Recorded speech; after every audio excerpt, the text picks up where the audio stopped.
Komisi Komunikasi Sosial Keuskupan Agung Jakarta mempersembahkan Oase Rohani Katolik yang dibawakan oleh para imam Keuskupan Agung Jakarta. Selamat mendengarkan.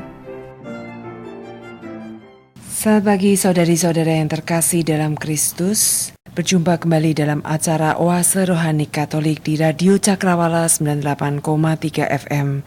Pagi hari ini dalam Pekan Prapaskah yang keempat, di hari Rabu 2 April 2014, Romo Antonius Antoro dan saya Resia Renate akan menemani 1 jam ke depan. Dan sekarang kita menemui Romo Antoro. Selamat pagi Romo Antoro. Selamat pagi Rere. Apa kabar? Pagi-pagi sudah datang ke studio. Kabarnya baik dan pasti kita semua juga dalam keadaan baik, sehat dan tetap bersemangat. Dan pagi hari ini sebelum acara kita mulai, kita mari bersama Romo Antoro berdoa pagi. Saudara-saudaraku yang terkasih, marilah kita mengawali perjumpaan kita ini dengan tanda kemenangan Kristus. Dalam nama Bapa dan Putra dan Roh Kudus. Amin. Allah Bapa yang penuh kasih, kami bersyukur karena hari ini Engkau kembali menganugerahkan rahmat kehidupan kepada kami. Berkatilah kami selalu, supaya sepanjang hari ini kami boleh terus-menerus melanjutkan apa yang menjadi ajaran-Mu dan sesuai dengan kehendak-Mu sendiri. Demi Kristus Tuhan dan pengantara kami. Amin. Amin. Dalam nama Bapa dan Putra dan Roh Kudus. Amin.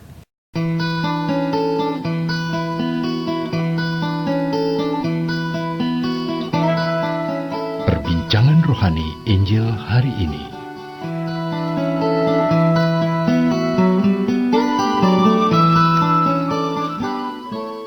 Pendengar yang terkasih, dalam Pekan Prapaskah yang keempat ini, marilah kita mendengarkan bacaan hari ini, bacaan dari Kitab Yesaya dan Injil menurut Yohanes dari bab 5 ayat 17-30.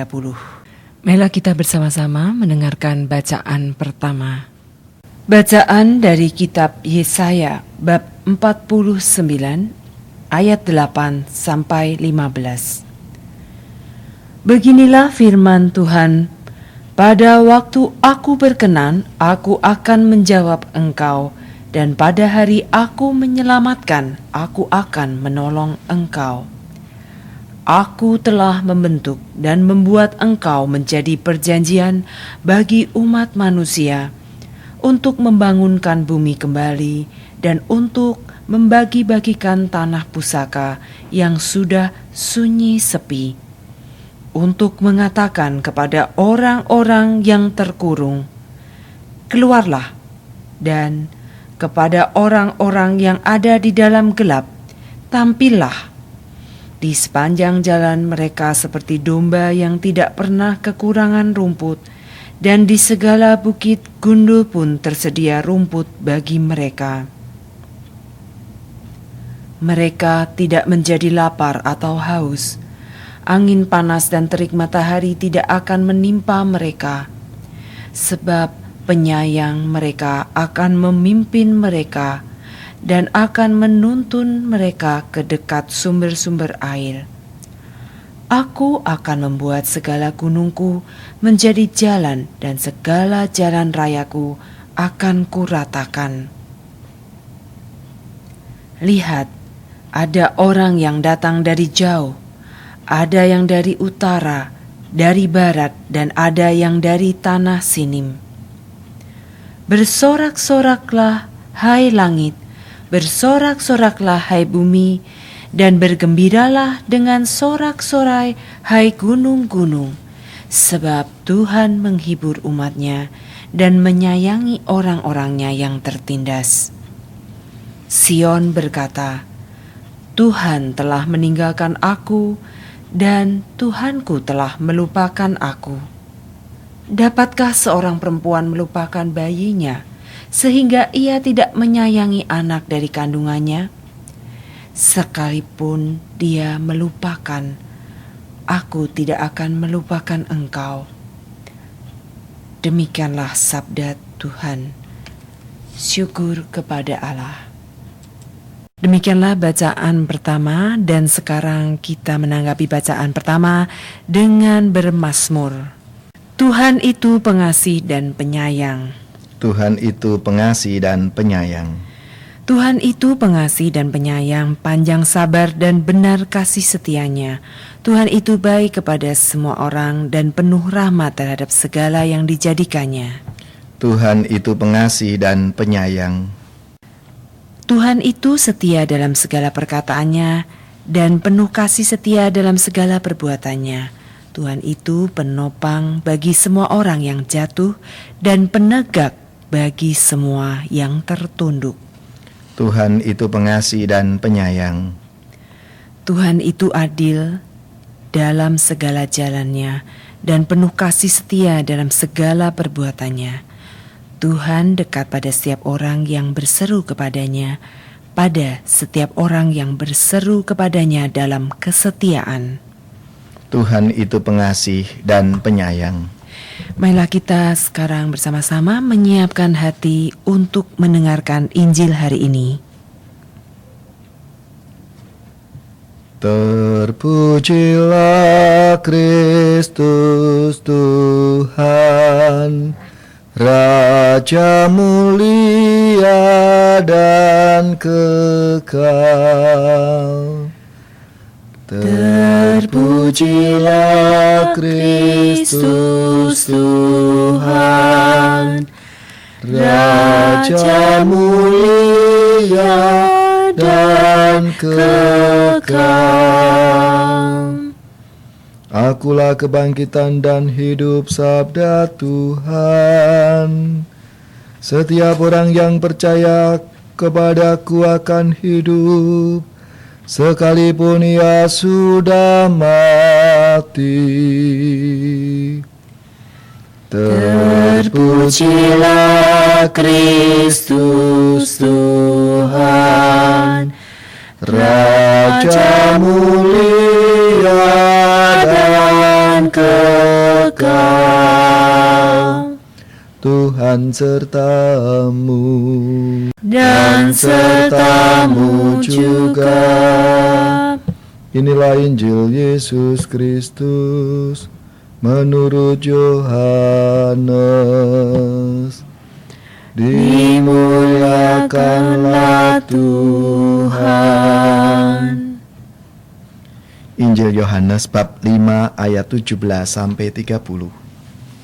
Sekali peristiwa Yesus berkata kepada orang-orang Yahudi, "Bapakku bekerja sampai sekarang, maka aku pun bekerja juga." Karena perkataan itu orang-orang Yahudi lebih berusaha lagi untuk membunuh Yesus. Bukan saja karena ia meniadakan hari Sabat, tetapi juga karena ia mengatakan bahwa Allah adalah Bapanya sendiri, dan dengan demikian menyamakan dirinya dengan Allah. Maka Yesus menjawab, "Aku berkata kepadamu, sesungguhnya anak tidak dapat mengerjakan sesuatu dari dirinya sendiri, jikalau ia tidak melihat Bapa mengerjakannya. Sebab apa yang dikerjakan Bapa itu juga yang dikerjakan anak. Sebab Allah mengasihi anak, dan ia menunjukkan kepadanya segala sesuatu yang dikerjakannya sendiri. Bahkan ia akan menunjukkan kepadanya pekerjaan yang lebih besar lagi daripada pekerjaan-pekerjaan itu, sehingga kamu menjadi heran. Sebab sama seperti Bapa membangkitkan orang-orang mati dan menghidupkannya, demikian juga anak menghidupkan siapa saja yang dikehendakinya. Bapa tidak menghakimi siapapun, melainkan telah menyerahkan penghakiman itu seluruhnya kepada anak, supaya semua orang menghormati anak sama seperti mereka menghormati Bapa. Barang siapa tidak menghormati anak, ia juga tidak menghormati Bapa yang mengutus dia. Aku berkata kepadamu, sesungguhnya barang siapa mendengar perkataanku dan percaya kepada Dia yang mengutus aku, ia mempunyai hidup dan tidak turut dihukum, sebab ia sudah pindah dari dalam maut ke dalam hidup. Aku berkata kepadamu, sungguh saatnya akan tiba dan sudah tiba, bahwa orang-orang mati akan mendengar suara Anak Allah, dan mereka yang mendengarnya akan hidup. Sebab sama seperti Bapa mempunyai hidup dalam dirinya sendiri, demikian juga diberikannya Anak mempunyai hidup dalam dirinya sendiri. Dan Bapa telah memberikan kuasa kepada Anak untuk menghakimi, karena ia adalah Anak manusia. Janganlah kamu heran akan hal itu, sebab saatnya akan tiba bahwa semua orang yang di dalam kubur akan mendengar suara Anak, dan mereka yang telah berbuat baik akan keluar dan bangkit untuk hidup yang kekal. Tetapi mereka yang telah berbuat jahat akan bangkit untuk dihukum. Aku tidak dapat berbuat apa-apa dari diriku sendiri. Aku menghakimi sesuai dengan apa yang aku dengar, dan penghakimanku adil. Sebab aku tidak menuruti kehendakku sendiri, melainkan kehendak Dia yang mengutus aku. Demikianlah Injil Tuhan. Terpujilah Kristus. Saudari-saudara yang terkasih, demikianlah firman-firman hari ini dalam Pekan Prapaskah yang keempat di edisi hari Rabu 2 April 2014. Dan sekarang kita bersama-sama menemui Romo Antoro untuk mendengarkan permenungan-permenungan hari ini. Romo, selamat pagi. Selamat pagi, Rere. Kembali lagi ke Injil hari ini, Romo. Ya. Saya sangat terkesan dengan kesetiaan Yesus pada Bapaknya ya. Tentang kalimat, aku tidak menuruti kehendakku sendiri, melainkan kehendak Dia yang mengutus aku. Baik. Pesan apa selain dari bacaan pertama, juga dari Injil yang menarik ini, yang Romo ingin sampaikan kepada kita semua? Berita sukacita apa? Kalau kita baru saja diajak untuk merenungkan sabda Tuhan yang pertama dari kitab Yesaya, lalu dari sabda Tuhan sendiri menurut Yohanes. Dari kitab Yesaya, di sana Yesaya mau memberikan satu kabar, pewartaan, maka di dalam kitabnya dimulai beginilah firman Tuhan. Pada waktu aku berkenan, aku akan menjawab engkau, dan pada hari aku menyelamatkan, aku akan menolong engkau. Nah, di sini sebetulnya di awal kitabnya sudah menjadi suatu kegembiraan bagi para pendengar. Karena apa? Karena kasih Allah itu begitu besar. Dan kasih Allah ini tidak terpengaruh sikap hidup kita. Allah mengasihi itu setia selama-lamanya. Entah kita ini baik, entah kita ini gak baik, atau mungkin kita juga lagi gak semangat, kita lagi malas-malasan, tapi kasih Tuhan tetap terus-menerus. Ibarat matahari yang bersinar setiap hari, yang selalu melancarkan sinar itu untuk siapa saja, tidak pandang bulu. Nah, maka disinilah melalui Yesaya kita diajak para pendengar ini untuk memahami dan juga mengerti akan janji keselamatan Tuhan itu, bahwa Tuhan akan memberikan janji keselamatannya. Nah, ini yang kiranya perlu menjadi kegembiraan kita, menjadi satu pengharapan kita. Karena kasih Allah yang setiap hari kita terima di dalam hidup kita.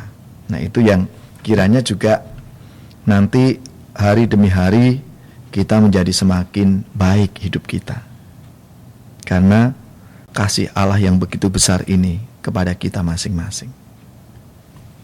Kemudian kalau kita lanjutkan dengan bacaan Injil hari ini menurut Yohanes, itu bagaimana Yesus menghadapi orang-orang yang, khususnya orang-orang Yahudi, yang merasa diri mereka itu benar.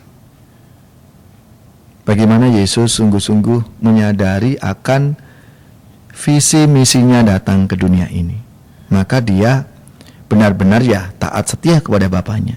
Apa yang menjadi kehendak Bapa, dia lakukan. Di sini dikatakan di dalam akhir sabdanya, aku tidak dapat berbuat apa-apa dari diriku sendiri, sebab aku tidak menuruti kehendakku sendiri, melainkan kehendak Dia yang mengutus aku. Nah, ini menjadi titik dasar dari tugas perutusan Tuhan Yesus. Berarti Romo ini juga bisa menjadi teladan kita bahwa kita dalam segala hal dalam hidup kita juga harus bersandar pada kepada Allah sendiri, kepada kehendak Allah, bukan kemauan kita, bukan lalu keinginan kita. Iya. Lalu bagaimana konteksnya dengan tadi Romo bilang bahwa Allah setia tidak terpengaruh dengan sikap kita. Berarti Allah juga selalu mengampuni kesalahan-kesalahan kita ya. Tapi kita manusia sering berarti ya sudah berbuat saja seperti yang kita bisa, toh Tuhan akan selalu mengampuni dan setia. Itu bagaimana Romo? Baik. Mungkin apa yang disampaikan oleh Yesaya ini juga menjadi dasar kita, bahwa Allah yang begitu besar kasih-Nya kepada kita. Maka di sana dikatakan bahwa di sepanjang jalan mereka seperti domba yang tidak pernah kekurangan rumput, dan di segala bukit gundul pun tersedia rumput bagi mereka. Mereka tidak menjadi lapar atau haus. Angin panas dan terik matahari tidak akan menimpa mereka, sebab penyayang mereka akan memimpin mereka dan menuntun mereka ke dekat sumber-sumber air. Aku akan membuat segala gunungku menjadi jalan, dan segala jalan rayaku akan kuratakan. Bersorak-soreklah hai langit, bersorak-soreklah hai bumi, bergembiralah dan bersorak-sorai hai gunung-gunung. Sebab Tuhan penghibur umat-Nya dan menyayangi orang-orang yang tertindas. Nah, ini satu bukti nyata bagaimana Allah itu mengasihi umat manusia. Meskipun kita tahu, kita sadar bahwa diri kita ini manusia yang lemah, diri kita ini manusia yang rapuh. Tapi ingat, dengan dasar kasih Tuhan ini semoga menjadi semacam refleksi dalam diri kita masing-masing. Oh ya, aku yang berdosa ini pun dikasihi Tuhan, maka aku mau menjadi lebih baik. Dan kita merasa berharga ya, bahwa kita siapapun kita, dalam keadaan apapun kita, Tuhan selalu tidak pernah meninggalkan dan tidak membedakan satu sama lain di antara kita ya Romo ya. Itu yang kiranya harus menjadi pedoman di dalam hidup kita sebagai umat beriman. Lalu pesan apa lagi Romo dari firman-firman hari ini yang sungguh bisa menjadi bekal dalam kehidupan kita sehari-hari Romo? Nah, mungkin ini saya tambahkan lagi ya, sebagai dasar dari kasih Allah itu. Di sana dikatakan dalam kitab Yesaya, Sion berkata, Tuhan telah meninggalkan aku dan Tuhanku telah melupakan aku. Dapatkah seorang perempuan melupakan bayinya sehingga ia tidak menyayangi anak dari kandungnya? Sekalipun dia melupakan, aku tidak akan melupakan engkau. Nah, ini menjadi satu pembanding yang sungguh luar biasa Tuhan kita itu. Mungkin ya, sekarang pandangan kita dalam hidup yang wajar, gak mungkin kan seorang ibu itu melupakan anak kandungnya. Karena dia melahirkan, dia tahu persis itu anak siapa. Iya, benar. Ya kan? Ini anak saya gitu. Tapi seandainya, ini di dalam kitab Yesaya, sekalipun dia melupakan, nih orang yang harusnya gak bisa melupakan, tapi sekalipun dia melupakan, Allah mengatakan, aku tidak akan melupakan engkau. Bahkan di dalam sabda yang lain itu, bahwa engkau kulukis di telapak jariku. Benar. Ya kan? Nah, ini harus menjadi satu yang harus kita syukuri. Kita sebagai murid-murid Tuhan, oh ya, Tuhan itu begitu mencintai aku, Tuhan itu sayang sama aku, maka ya aku jangan menyakiti diri, aku jangan membenci diri, gitu. Atau aku cuek, nggak peduli pada diriku sendiri. Tidak, aku ini berharga di mata Tuhan. Aku ini sungguh sangat serupa dengan Tuhan sendiri. Ini yang harus kita syukuri. Firman yang baru saja Romo baca ini kan seperti nasib-nasib bayi-bayi yang terbuang misalnya Romo. Itu kan juga dilupakan ibunya, tetapi seperti firman tadi katakan bahwa Tuhan tidak akan pernah melupakan. Yeah. Tapi kalau konteksnya dari Romo, dia tidak menyakiti diri ya. Kenyataannya kalau bayi-bayi terbuang tuh mungkin ada luka batin ya Romo. Bukankah demikian Romo? Ya, maksud saya begini. Melukai diri itu kita nih loh. Kadang kan orang yang putus asa, ya kan? Benar. Orang putus asa lalu cuek terhadap hidupnya, udahlah terserah deh aku deh, gitu. Itu artinya nggak mencintai diri. Kurang bisa bersyukur itu. Gitu, kurang bersyukur bahwa kadang merasa diri kita itu terlalu, waduh, aku nggak ada gunanya, udahlah aku mending aku nggak hidup, bahkan orang lalu mau bunuh diri. Nah kayak seperti itu loh, maksud saya nggak mencintai diri. Padahal Tuhan itu kita itu di mata Tuhan sangat berharga, sangat bermartabat gitu. Benar. Dan itu citra diri yang salah terhadap diri sendiri sehingga dia juga bisa berpikir dan berbuat tidak menghargai diri sendiri. Iya, maksud saya itu. Jadi lalu kita sudah nggak cinta terhadap diri kita, bukan egois ya, beda loh ya. Tapi artinya bahwa aku ya menjadi orang yang tetap semangat. Aku menyadari bahwa aku ini meskipun seperti ini, orang yang berdosa, tapi Tuhan tetap mencintai aku. Aku sadar betul, aku mau menjadi yang lebih baik itu. Iya, benar. Saya mau mengajaknya seperti itu. Sehingga, hidupku ini ada artinya. Baik bagi diriku maupun bagi orang lain, bagi keluargaku. Sehingga aku masih tetap punya pengharapan, punya semangat di dalam hidup ini.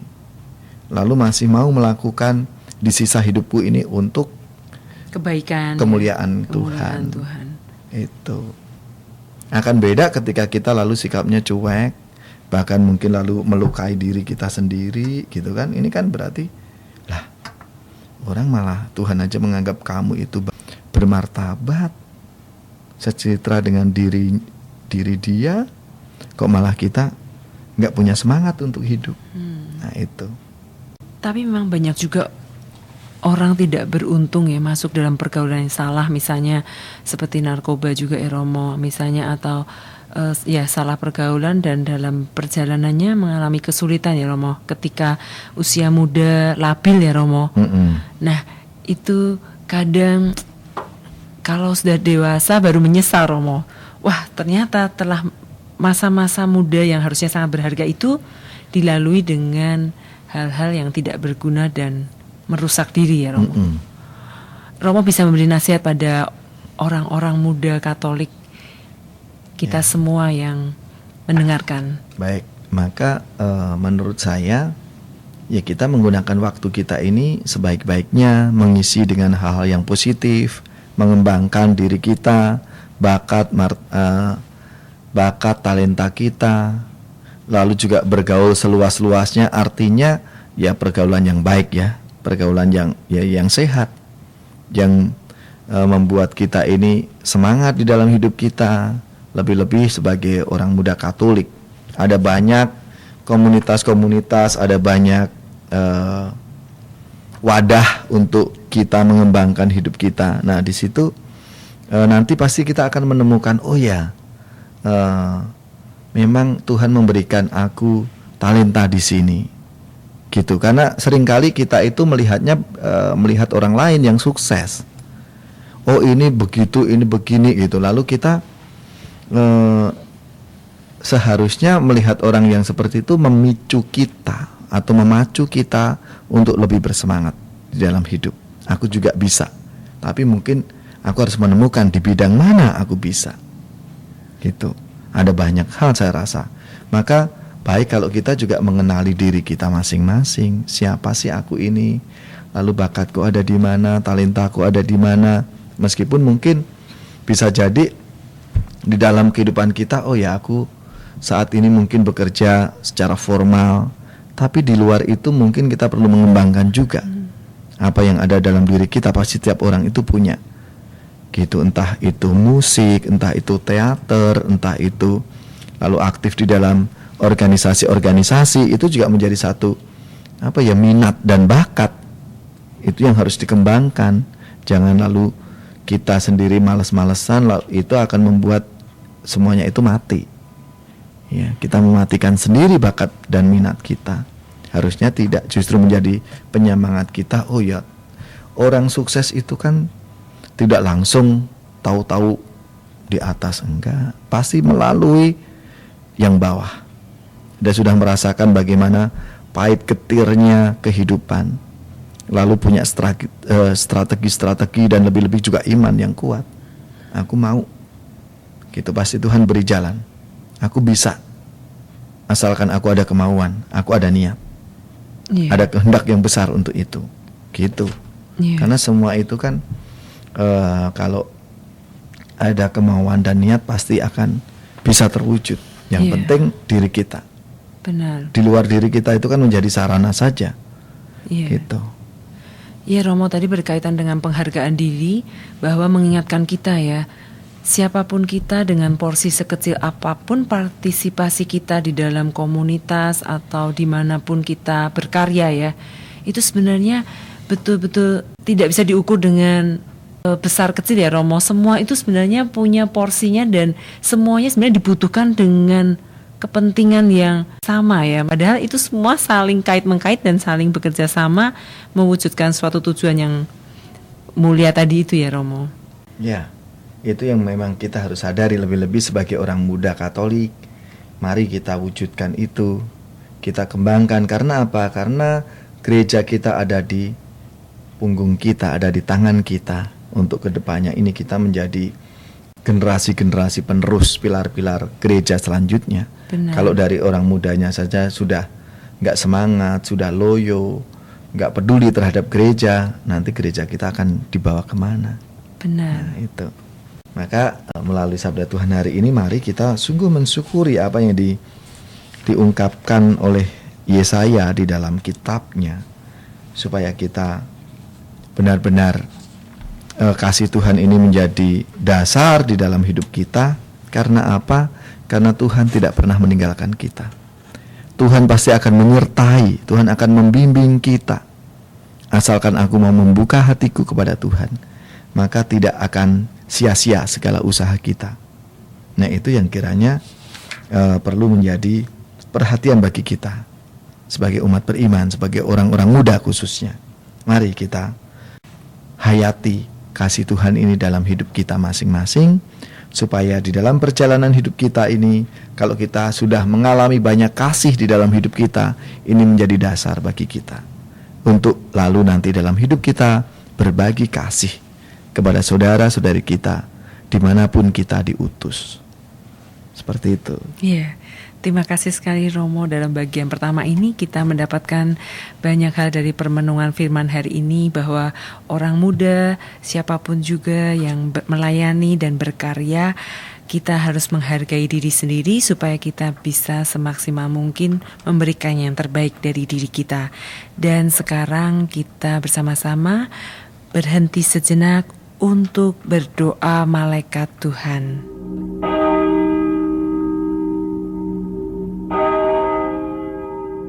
Marilah berdoa. Dalam nama Bapa dan Putra dan Roh Kudus. Amin.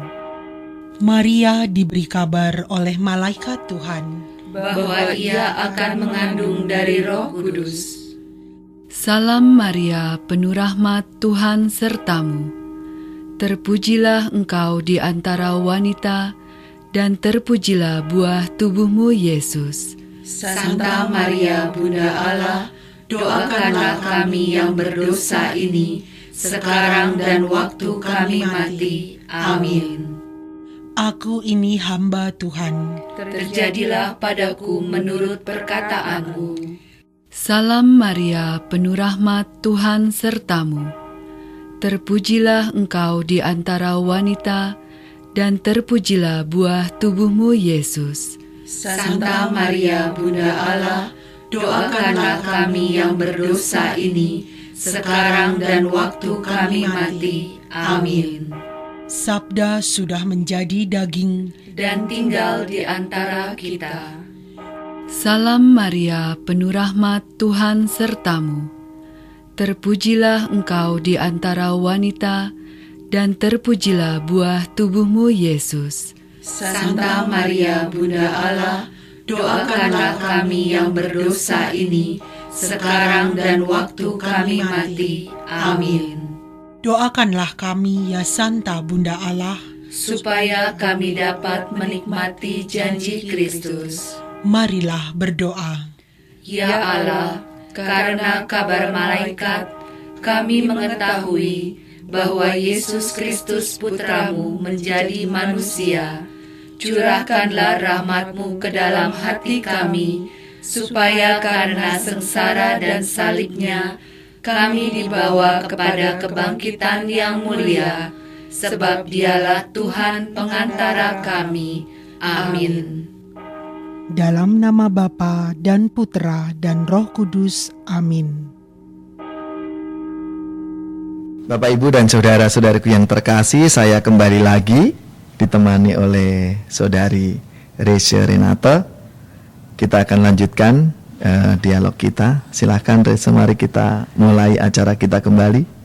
Terima kasih Romo Antoro atas pembukanya di bagian kedua ini. Oase Rohani Katolik kembali lagi dalam edisi 2 April 2014 Pekan Prapaskah yang keempat. Marilah kita bersama-sama melanjutkan, namun sebelumnya kita mendengarkan sebuah pujian dari Romo Antoro dahulu. Saudara-saudariku yang terkasih, saya akan menyanyikan sebuah lagu dari Madah Bakti nomor 365, Karena Belas Kasih-Mu. Karena belas kasih-Mu sayangi hamba-Mu, semoga di Kau rela bersihkan jiwaku. Aku hamba durhaka dalam kecemasan, mohon belas kasih-Mu di tahta-Mu Tuhan. Karena kemurahan-Mu bersihkan jiwaku, semoga Kau laburkan segala dosaku. Karena belas kasih-Mu sayangi hamba-Mu, semoga di Kau rela bersihkan jiwaku. Hati merasa malu datang kepadamu, karena ingat selalu noda di hatiku. Dengan rendah di hati mohon kepadamu, semoga Kau ampuni segala dosaku. Karena belas kasih-Mu sayangi hamba-Mu, semoga di Kau rela bersihkan jiwaku.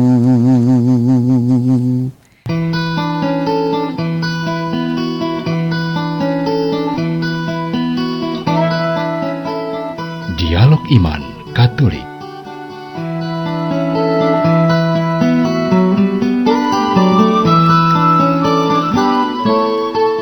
Saudari-saudara yang terkasih dalam Kristus, demikianlah pujian dari Romo Antoro, Karena Belas Kasih-Mu, yang sesuai dengan firman-firman hari ini.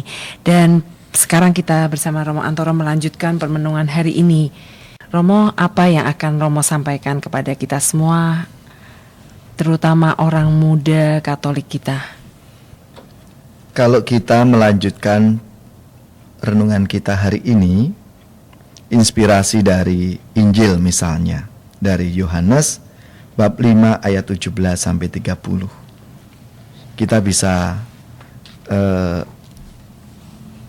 menyadari bahwa ketaatan kepada kehendak Bapa membuat Yesus itu tidak gentar mengambil risiko apapun. Yesus yakin bahwa apa yang diperjuangkan itu benar dan adil karena berasal dari Bapa. Kesatuan dengan Bapa ini adalah menjadi kekuatan Yesus. Nah, kalau ini untuk kita semua, khususnya orang muda, nah ini kita bisa belajar dari apa yang menjadi semangat Tuhan Yesus sendiri dalam hidupnya. Yesus yang begitu setia, begitu taat kepada Bapanya, maka dia begitu yakin akan apa yang dia lakukan. Karena apa? Karena benar. Karena memperjuangkan keadilan. Karena dia ingin mewujudkan apa yang menjadi tugas perutusannya, visi misinya datang ke dunia ini. Maka ini yang kiranya menjadi semangat bagi orang-orang muda. Semangat kenabian seperti ini, seperti Nabi Yesaya juga mengatakan itu di dalam hidupnya waktu itu. Bagaimana dia berseru-seru, dia memberikan semangat perjuangan untuk mewujudkan apa yang menjadi kehendak Tuhan di dalam hidupnya. Nah, ini juga harus kita wujudkan sebagai orang muda. Mari kita bersama-sama menimba semangat dari Tuhan Yesus sendiri supaya dalam hidup kita ini penuh dengan keceriaan, kegembiraan, dan juga penuh pengharapan. Nah Romo, lalu dari apa yang Romo barusan ungkapkan ya, berarti kita perlu selalu bertanya pada diri kita sendiri ya, apakah yang kita lakukan selama ini sesuai dengan kehendak Allah atau memang kehendak kita sendiri ya? Nah itu penting, karena seringkali kalau kita tidak hati-hati, bisa jadi kita ini hanya ingin mewujudkan apa yang menjadi keinginan-keinginan kita, kehendak diri kita sendiri. Itu maka penting bahwa sabda Tuhan menjadi inspirasi bagi kita, menjadi semangat bagi kita.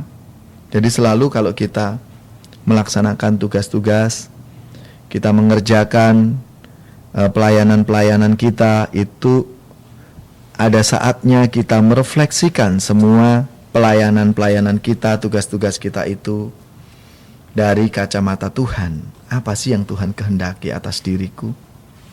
Aku melakukan tugas-tugas pelayanan seperti ini, karya-karya sosial misalnya. Nah itu apa yang menjadi kehendak Tuhan atas hidupku? Nah kalau itu kita bisa memberi jawaban lalu memaknai semua tugas-tugas kita, saya yakin kita sebagai orang muda khususnya itu pasti akan bisa mewujudkan apa yang menjadi harapan gereja kita. Lalu Romo, bagi para pendengar yang baru saja bergabung Romo, dari awal sampai sekarang ini kita sudah banyak bicara tentang Yesus dan Bapanya, tentang hubungan Yesus dengan Bapanya begitu erat. Romo bisa sampaikan kembali ringkasan dari permenungan hari ini. Kalau tadi kita merenungkan bagaimana Yesaya mengajak kita untuk menyadari akan belas kasih Tuhan, kasih sayang Tuhan kepada kita yang begitu besar. Meskipun kita ini manusia yang lemah, manusia yang berdosa, tapi Tuhan tidak melihat itu. Nah ini yang harus sungguh kita syukuri dalam hidup kita. Maka tadi apa yang saya kidungkan sesuai dengan pengalaman itu. Karena belas kasih-Mu, sayangi hamba-Mu, semoga dikorela bersihkan jiwaku. Nah ini kan satu kesadaran dalam diri pribadi manusia atas segala dosa-dosanya, tapi dikasih oleh Tuhan. Maka ada satu permohonan pengharapan supaya menjadi lebih baik lagi hidupnya. Nah itu. Kemudian di dalam sabda Tuhan sendiri bagaimana Yesus menjadi contoh, menjadi teladan akan orang yang taat setia melaksanakan kehendak Tuhan. Dia yang tahu persis apa yang menjadi visi misi tugas perutusannya. Datang ke dunia ini, menegakkan keadilan, mewartakan kebenaran, mewartakan kabar sukacita kepada siapapun di dalam hidup dunia ini. Nah itu yang sekiranya perlu kita hayati di dalam renungan kita hari ini. Maka kalau kita kemudian diajak atau ditanya, dan bahkan mungkin kita bertanya pada diri kita sendiri, apa yang bisa kita lakukan? Apa yang bisa kita petik dari sabda Tuhan hari ini untuk hidup kita masing-masing? Pertama, saya mau mengajak bahwa kita harus selalu bersyukur kepada Tuhan atas segala anugerah karunia-Nya untuk hidup kita. Dan itu tidak cukup kita hanya menyadari ketika kita happy, kita bahagia, ketika kita sukses, ketika kita berhasil. Bukan hanya itu, tapi setiap hari apapun yang kita terima, mari kita syukuri. Dan itu sungguh kita lihat sebagai kehendak Tuhan di dalam diri kita, dalam hidup kita. Lalu yang kedua, dengan semangat kesetiaan Yesus akan tugas perutusannya, ini juga diharapkan menjadi semangat di dalam hidup kita.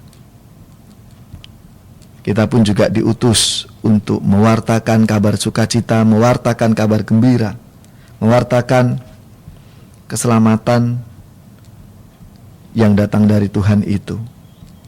Asalkan kita membuka hati kita, aku menyadari akan setiap peristiwa hidupku itu. Nah, di situ nanti pelan-pelan kita akan bisa merasakan penyertaan Tuhan dalam hidup kita itu, sehingga nanti terwujud di dalam hidup harian kita, rasa syukur, rasa kegembiraan itu, dan siap sedia diutus oleh Tuhan. Romo, kalimat kata diutus itu, saya jadi ingat seseorang pernah mengatakan pada saya bahwa ia selalu terkesan ketika Romo menutup Ekaristi dan mengatakan, marilah kita pergi dan kita diutus ya. Nah, itu ternyata satu kata yang sangat bermakna buat umat-umat yang sangat menghayati Ekaristi ya Romo. Lalu Romo bisa menjelaskan bahwa ketika Romo menutup Ekaristi dengan mengatakan, pergilah, Anda diutus. Perayaan Ekaristi sudah selesai, Anda diutus, gitu kan? Ite missa es. Nah, itulah tugas perutusan. Maka setelah kita diberkati, ya kan, kita diberkati dalam nama Bapa, Putra dan Roh Kudus. Amin. Dengan demikian perayaan Ekaristi sudah selesai. Itu kan, pergilah, Anda diutus. Nah, di sini sebagai tugas perutusan bahwa kita sudah menyadari segala dosa-dosa kita. Kalau kita misalnya kaitkan di dalam ibadah kita itu kan, kita menyadari, kita datang, kita bersyukur, kita bersujud di hadapan Tuhan, mohon ampun, kita mengakui semua dosa-dosa kita. Lalu setelah itu ya kita memuji Dia, lalu kita ungkapkan iman kita, kemudian kita menerima tubuh dan darah Tuhan sendiri, menerima Tuhan sendiri dalam hidup kita. Nah, di situ kita akan mensyukuri itu semua. Tapi ingat bahwa kita tidak berhenti pada di situ saja.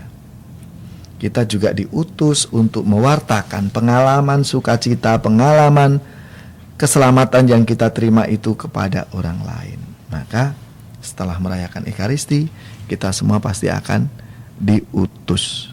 Ya, kalau merayakan Ekaristi harus full, gak boleh pulang sebelum diberkati dan diutus. Ya, ini benar Romo. Ya kan? Gitu, jadi jangan hanya menerima tubuh darah Kristus, udah selesai langsung pulang, buru-buru pulang. Gitu. Nah, tidak, itu belum tuntas.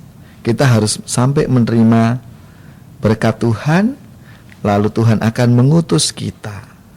Itu. Nah, di situ kiranya yang perlu menjadi perhatian kita, jangan malah Tuhan belum mau mengutus, kita udah pergi. Nah, ini kan kita nyuekin Tuhan. Itu mengutus diri sendiri ke tukang bakmi, tukang bakso, makanan ya itu, gitu, karena apa? Romo. Yang mengutus sudah perutnya udah keroncongan, aduh buru-buru udah mau pulang deh, ini deh dan lain sebagainya gitu. Nah, jangan nanti nunggu sampai diutus oleh Tuhan sendiri. Setelah diberkati kita akan diutus. Nah, setelah itu barulah terserah deh, mau tetap di gereja, mau langsung pulang, silahkan. Tapi Romo, berkaitan dengan ini saya ingin bahas sedikit. Ini kan tentang pulang lebih dahulu. Bagaimana dengan keterlambatan misa, Romo? Sedikit saja Romo memberikan gambaran kepada kita. Ya, baiknya sih orang ya harus tepat waktu ya. Nggak ada istilah terlambat-terlambat gitu. Maka ya kalau biasanya terlambat sampai ya masih sebelum sabda Tuhan, ya masih pengakuan pernyataan tobat misalnya, masih doa pembuka itu masih bisa dimaklumi. Tapi kalau udah bacaan, bahkan udah mungkin setelah khotbah baru datang, nah ini udah lebih baik sih misa yang berikutnya, jam berikutnya kalau saya menyarankan gitu ya. Itu lebih baik. Karena apa? Kita itu mengandaikan kita tuh nggak siap. Karena ini sudah lewat gitu. Nah itu yang kiranya ya nggak apa-apa ikut sampai selesai, tapi baiknya ya mungkin nggak perlu dulu gitu ya untuk kita menyambut tubuh Kristus misalnya, karena kan kita nggak lengkap mengikutinya, karena udah terlambat jauh gitu ya. Nah ini yang kita harus menyadari betul gitu, karena kalau nggak nanti orang bisa seenaknya, yang penting kan aku menyambut aja. Nah orang lupa bahwa di dalam perayaan Ekaristi ini kan ada santapan sabda, di mana sabda-sabda itu dibacakan, lalu santapan Ekaristi tubuh dan darah Kristus itu sendiri, baru nanti yang ketiga inilah tugas perutusan kita. Kita diberkati dan diutus oleh Tuhan. Nah ini yang menjadi satu kesatuan. Tidak aku nanti minta berkatnya aja deh, itu ya anak-anak kita, ya kan? Anak-anak sekolah minggu ya. Iya, itu anak-anak kecil gitu. Sebetulnya juga kalau bagi saya mintanya diajak semua, sehingga anak-anak tahu bahwa ini ibadah perayaan Ekaristi seperti ini gitu. Jadi lengkap. Ya meskipun nanti anak-anak lari ke sana kemari, ini ya nggak apa-apa. Namanya juga anak-anak kan nggak bisa seperti kita. Harus 2 jam katakanlah duduk diam, ya anak-anak nggak bisa. Tapi ya nggak apa-apa. Tapi udah mulai sejak dini itu ikut perayaan Ekaristi, tahu perayaan Ekaristi. Jangan sampai nanti taunya kalau misa itu minta berkat Romo, jadi hanya berkatnya saja yang dia tahu, padahal kan tidak, harusnya lengkap gitu. Nah Romo, berkaitan dengan firman-firman hari ini, lalu apa lagi yang ingin Romo sampaikan sebelum kita menutup acara hari ini? Saya ingin mengajak para pendengar sekalian, ini adalah masa Prapaskah, kita memasuki pekan yang keempat pada hari Rabu. Kiranya penantian kita sudah semakin dekat. Pertanyaan untuk kita semua, bagaimana kita sudah 4 minggu ini menjalani masa pantang dan puasa kita? Apakah itu sungguh membantu kita sampai pada pertobatan? Hal-hal apa yang kiranya mengganggu, yang menjadi halangan kita untuk bisa melaksanakan itu? Nah ini yang kiranya harus menjadi refleksi bagi kita. Jangan sampai hanya yang biasa saja gitu, seolah-olah masa Prapaskah dengan hari biasa itu sama, kan berbeda. Nah ini kan kita retret agung 40 hari, masa itu menjadi masa bagi kita sebagai pemurnian diri kita. Aku agar menjadi lebih baik hidupnya, menjadi, kalau yang dulu nggak rajin menjadi rajin, yang dulu nggak semangat menjadi orang yang punya pengharapan, kalau dulunya emosional menjadi lebih sabar gitu. Nah inilah kesempatan kita dalam masa-masa seperti ini, dan sabda Tuhan hari ini menjadi dasar dalam hidup kita, supaya kita benar-benar di dalam perjalanan hidup kita itu sungguh menyadari bahwa Allah Tuhan kita itu akan menyertai kita karena kasih-Nya kepada kita.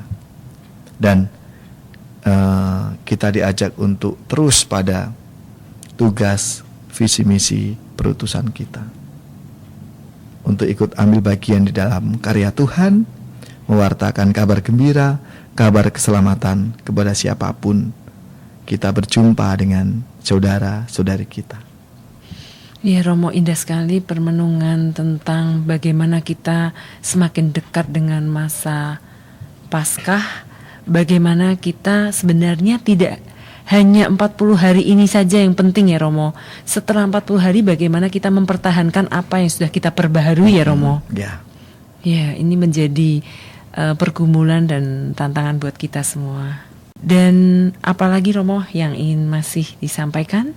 Ya, saya rasa Itu saja ya, ada 2 hal tadi, kita mensyukuri semuanya. Tuhan mencintai kita, Tuhan penuh kasih kepada kita. Lalu sekarang tugas kita adalah membuka hati kita. Kita tidak memaksakan kehendak kita, tapi biarlah kehendak Tuhan yang terjadi atas hidup kita. Dan mari kita setia, kita taat kepadanya, melaksanakan apa yang menjadi kehendak Bapa atas hidup kita masing-masing. Demikianlah para pendengar permenungan hari ini, dari intisari hari ini 2 hal itu mari kita resapkan di dalam hati. Dan sebelum kita berpisah, saya ingin membacakan kembali sebuah kalimat yang indah dari Injil hari ini. Aku tidak dapat berbuat apa-apa dari diriku sendiri, aku menghakimi sesuai dengan apa yang aku dengar dan penghakimanku adil. Sebab aku tidak menuruti kehendakku sendiri, melainkan kehendak Dia yang mengutus aku. Demikianlah firman hari ini. Marilah kita bawa sepanjang hari ini untuk kita renungkan, hayati, dan kita laksanakan. Dan sebelum kita bersama Romo Antoro untuk menutup acara hari ini dan mendapatkan berkat Tuhan melalui beliau, diinformasikan bagi para pendengar yang ingin menyampaikan pertanyaan singkatnya dapat SMS ke 021927655555 atau email ke orrkkaj@yahoo.com untuk sharing-sharing imannya. Dan marilah sekarang kita bersama Romo Antoro berdoa tahun pelayanan sebelum mendapat berkat dari beliau. Bapa kami di surga, kami bersyukur karena Kau pilih kami untuk hidup bersaudara, saling berbagi dan melayani. Putramu Yesus Kristus bersedia mengambil rupa seorang hamba. Cinta kasih-Nya agung dan mulia. Ia rela wafat di kayu salib untuk melayani keselamatan umat manusia. Bimbinglah kami dengan Roh Kudus-Mu agar kami bertekun mewujudkan ajarannya, supaya kami lebih suka melayani bukan dilayani, supaya kami berbela rasa bagi yang menderita, supaya kami melayani dengan tulus dan gembira.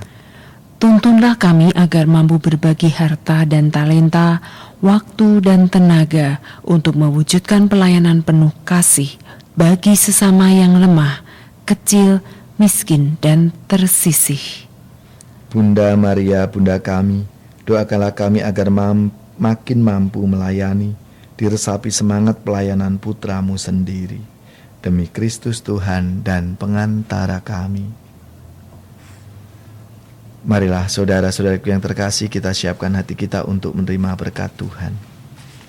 Semoga saudara-saudari sekalian, keluarga kita, orang-orang yang kita doakan, komunitas kita, mereka yang sakit, yang menderita, mereka yang membenci dan memusuhi kita, seluruh tugas, pekerjaan, usaha, serta pelayanan-pelayanan kita dibimbing, dilindungi, dan diberkati oleh Allah yang Maha Kuasa, Bapa dan Putra dan Roh Kudus. Amin. Amin. Demikianlah para pendengar yang terkasih dalam Kristus, hari ini dalam Pekan Prapaskah yang keempat dari Rabu 2 April 2014 kita telah mendengarkan permenungan tentang firman-firman hari ini, dan kita akan berjumpa kembali esok hari dalam acara yang sama, Oase Rohani Katolik. Tuhan selalu memberkati. Demikianlah Oase Rohani Katolik yang dipersembahkan oleh Komisi Komunikasi Sosial Keuskupan Agung Jakarta yang dibawakan oleh para imam Keuskupan Agung Jakarta. Tuhan memberkati.